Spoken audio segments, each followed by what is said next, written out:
todos.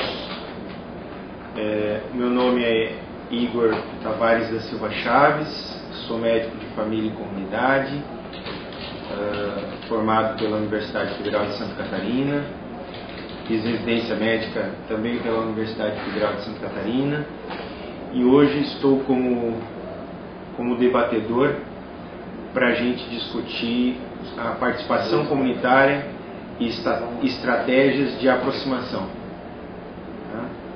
É um tema bastante interessante e que permite um aprofundamento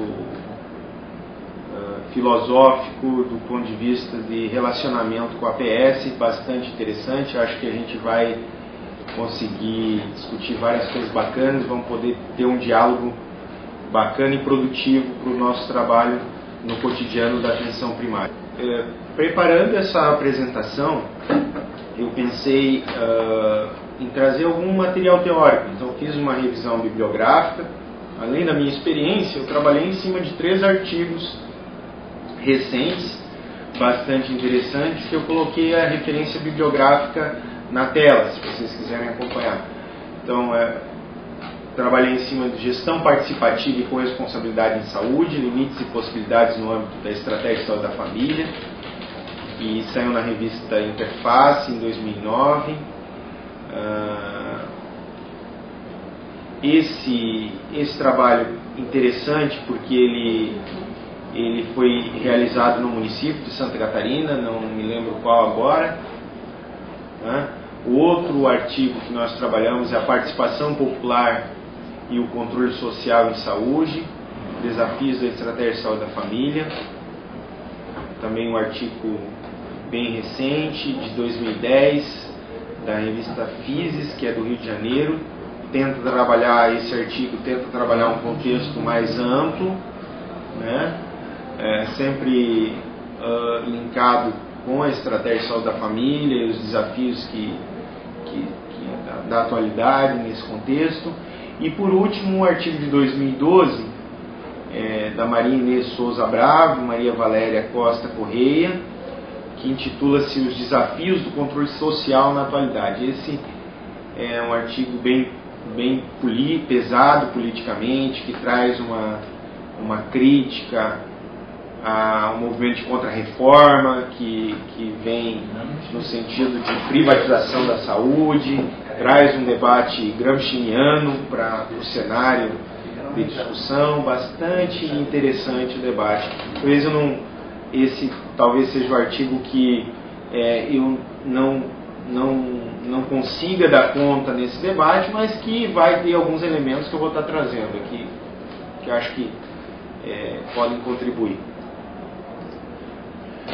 Então, iniciando o nosso debate, nós pensamos em abordar como ocorre então a participação comunitária.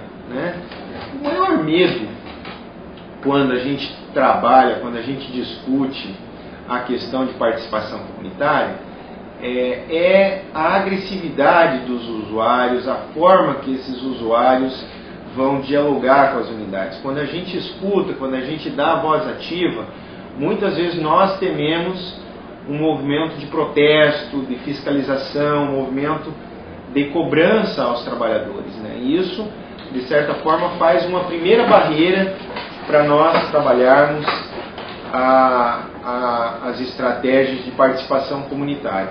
A primeira barreira são, então, os preconceitos que nós estabelecemos ao contato da comunidade. A gente já imagina que participação comunitária pode dar margem a situações de protesto, de reclamação, de tensionamento entre a comunidade e os trabalhadores e os serviços públicos de saúde. Então, muitas vezes é o imaginário que a gente faz. Mas será que é isso mesmo? Será que é dessa forma que se dá esse trabalho? Como que isso acontece? Onde funciona? Como que a comunidade pode interagir com os trabalhadores em prol da saúde do local onde nós estamos atuando? Então esse é o cerne do nosso debate. Então, para discutir, né, de que forma ocorre, a gente tem que refletir por que fazer, por que trazer o usuário, por que trazer a comunidade para dentro dos espaços de gestão, para dentro do debate das estratégias de abordagem de saúde da nossa equipe, ou do nosso centro de saúde, ou do nosso município, né? Por que trazer? Porque com isso nós conseguimos agregar uma enorme gama de conhecimentos ao nosso trabalho. Nós conseguimos trazer pessoas que vão contribuir com o nosso processo de trabalho, né? E contribuindo com o nosso processo de trabalho, vão somar ideais, vão somar ideias, né, para o nosso debate. E aí fica essa imagem que eu trouxe para vocês da lâmpada e das pessoas em torno da lâmpada. A lâmpada simboliza a ideia, né? Então, quando nós trabalhamos em conjunto com a comunidade, todos estamos de mãos dadas em prol de um ideal, em prol de uma ideia. Conseguimos pensar juntos e planejar juntos.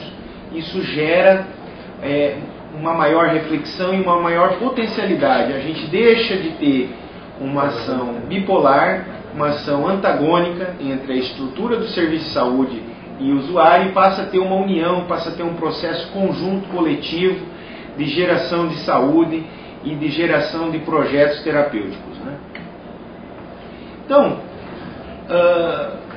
nesse sentido, quando nós tentamos trabalhar com a comunidade, trazer a comunidade para os espaços de gestão, nós trabalhamos a humanização do SUS.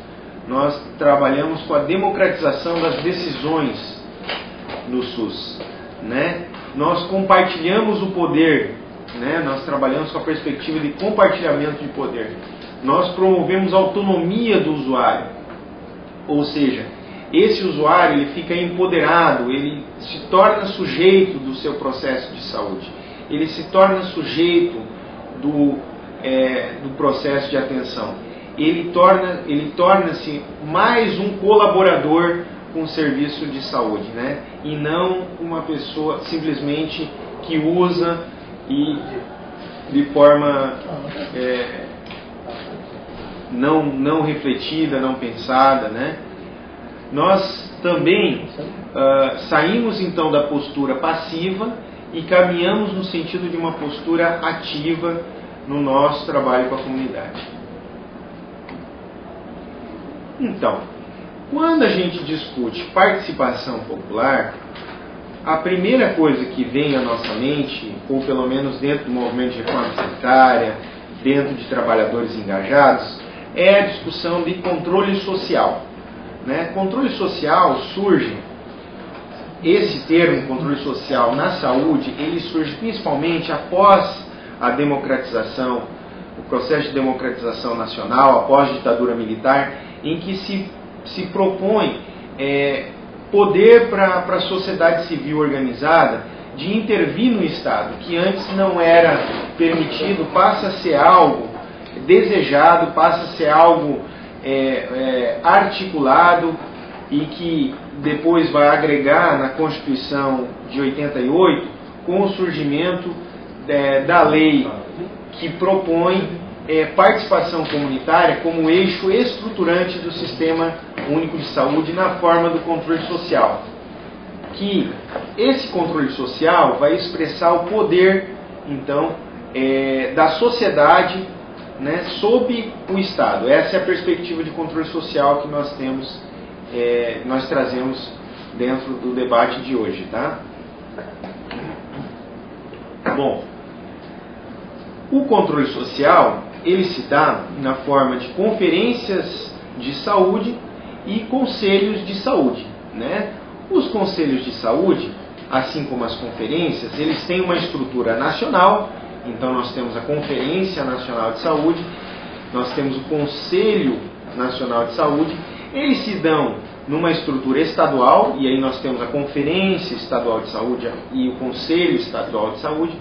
Eles se dão também num formato municipal, e aí nós temos a Conferência Municipal de Saúde e o Conselho Municipal de Saúde, e eles podem se dar em âmbito local também. Daí surgindo a figura do Conselho Local de Saúde. Quando a gente trabalha na perspectiva de ter um Conselho Local de Saúde, do que nós estamos falando? Nós estamos falando de uma estrutura que segue o modelo do Conselho Municipal de Saúde. Então, que modelo é esse? Um modelo paritário, em que eu tenho trabalhadores de saúde paritariamente com usuários do sistema de saúde e prestadores de serviço do sistema de saúde. Então, uma estrutura paritária que se agrega naquele local de trabalho para decidir sobre as ações de saúde do bairro ou do local que eu estou representando, né? Então, é uma estrutura que se daria por reuniões periódicas, com pautas definidas, né, e que se propõe como um espaço de articulação e pactuação com a comunidade das ações de saúde do bairro e das ações do serviço de saúde, né, e que propõe, então, uma estrutura de poder semelhante entre usuário, trabalhadores e prestadores de serviço. No entanto, esse tipo de estrutura, né, do Conselho Local de Saúde, não é uma estrutura tão simples de se organizar. Ela demanda uma série de ações e ela também traz algumas dificuldades, né? Algumas dificuldades eu trouxe no slide. Então, quais são elas? Às vezes eu tenho dificuldade do trabalhador da unidade de saúde, o médico, o enfermeiro, o coordenador, o técnico, o agente comunitário, de participar nesse espaço. Porque normalmente é um espaço que se dá fora do horário de trabalho. Então, por ser um espaço fora do horário de trabalho, muitas vezes eu tenho baixa adesão dos trabalhadores da unidade.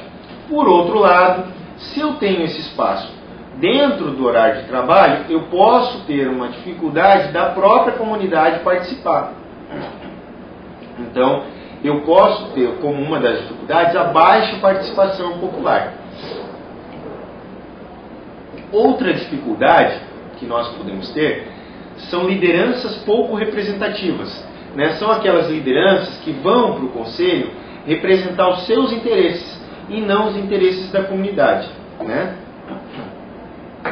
Outro problema frequente e recorrente nessa estrutura é que pode se tornar um espaço de reclamação, um espaço terapêutico para aquele grupo, um espaço que as pessoas vão, falam sobre suas vidas, mas que efetivamente não resolve o problema de saúde da comunidade e não debate os problemas importantes da comunidade. Então, vejam, nós trazemos aqui o controle social e a estrutura do Conselho Local de Saúde como uma potente ferramenta de participação popular. Se os trabalhadores e a comunidade se propõem a dialogar, é uma boa estrutura, é uma boa forma, mas que encontra alguns desafios, encontra algumas dificuldades. Algumas das quais nós trazemos para a cerne do debate, né? De que forma nós contornaríamos isso? Bom, no caso dos trabalhadores, há de se refletir se é um espaço que tem que ter desconto ou não na carga horária de trabalho, já que ele é periódico, não é sempre, pode ser mensal, pode haver um revezamento dos trabalhadores, né? Há de se ter uma mobilização comunitária, trazer um carro de som, trabalhar os problemas que são mais frequentes na comunidade, sensibilizar essa comunidade, né? Nós podemos fazer um processo de empoderamento, de mapeamento das verdadeiras lideranças, que às vezes não são aquelas que estão representando, mas são aquelas que são a voz da comunidade, né?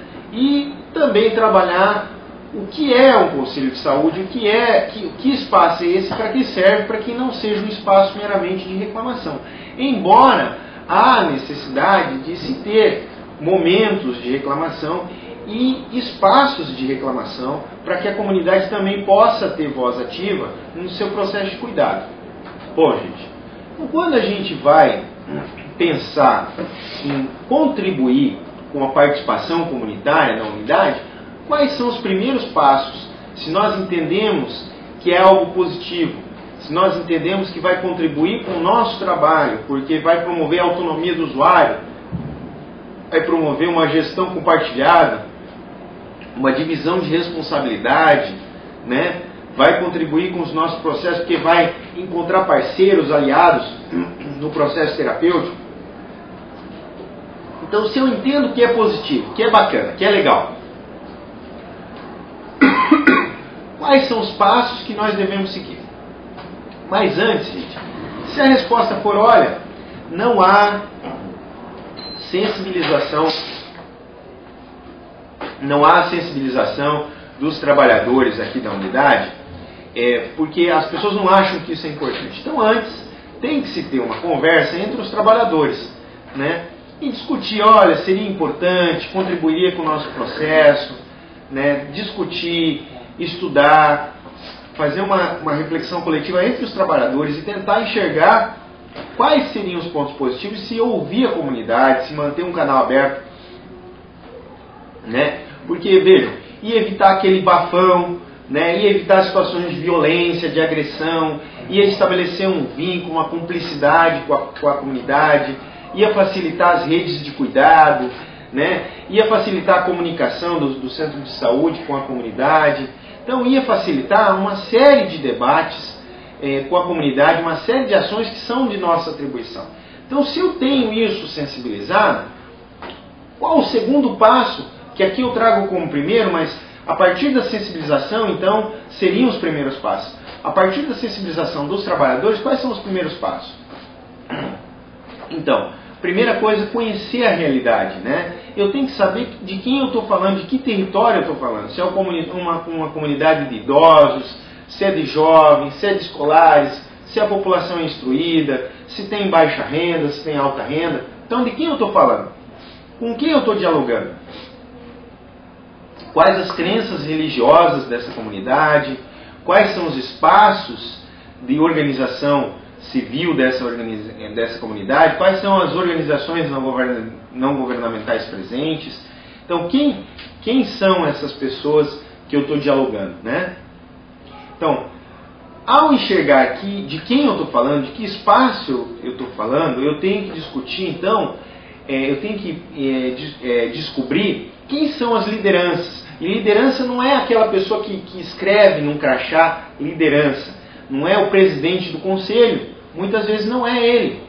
Liderança, nesse caso, está se reportando, por exemplo, à voz da comunidade, as pessoas que falam pela comunidade, as pessoas que estão na unidade de saúde, que estão preocupadas com os problemas da comunidade, que não necessariamente são aquelas figuras públicas. Muitas vezes são pessoas que não são tão públicas, mas que representam um pensamento e conseguem representar um número relativamente grande de moradores, né? Sempre que eu for trabalhar os problemas, eu tenho que trabalhar esses problemas em torno eu tenho que mobilizar a comunidade em torno dos problemas comuns da comunidade, em torno daquilo que está incomodando a comunidade. Muitas vezes esses problemas, eles se relacionam até ao nosso processo de trabalho. Muitas vezes esses problemas estão relacionados à nossa forma de gerenciamento, ao nosso processo de trabalho, ao processo de atenção. Então, muitas vezes podem surgir questões que nos incomodam também, mas é isso que é mobilizante da comunidade, tá? Então, eu sabendo o que incomoda a comunidade, o que é objeto de reclamação, o que é objeto de crítica da comunidade, aí sim eu vou conseguir, então, vamos sentar para resolver isso. E aí eu tenho que pensar, mas eu vou sentar para resolver esse problema de que forma? Vai ser na forma de um conselho local? Vai ser na forma de uma ouvidoria? Vai ser na forma de um espaço nas reuniões de equipe para a comunidade falar? Vai ser na forma de uma reunião em sala de espera? Vai ser na forma de estar junto no projeto, no programa de saúde na escola, na comunidade, no centro de moradores, em compor um movimento já organizado? De que forma vai se dar o nosso enfrentamento para esses problemas que sensibilizam a comunidade no aspecto da saúde? Então, o primeiro momento, estabelecer a forma de organização. E num segundo momento, sempre trabalhar de forma coletiva e dialógica com a comunidade, ou seja, discutir com ela qual o melhor formato para a gente. É esse? É o conselho? É abrir um espaço para vocês aqui na comunidade? É abrir um sistema de ouvidoria? Então, num segundo momento, daqui, eu vou discutir com vocês melhor esse formato de organização, de que forma ele pode se dar para além do Conselho Local de Saúde, para além daquela estrutura que a gente, na maioria das vezes, já conhece do controle social. Mas eu vou fazer um breve intervalo agora.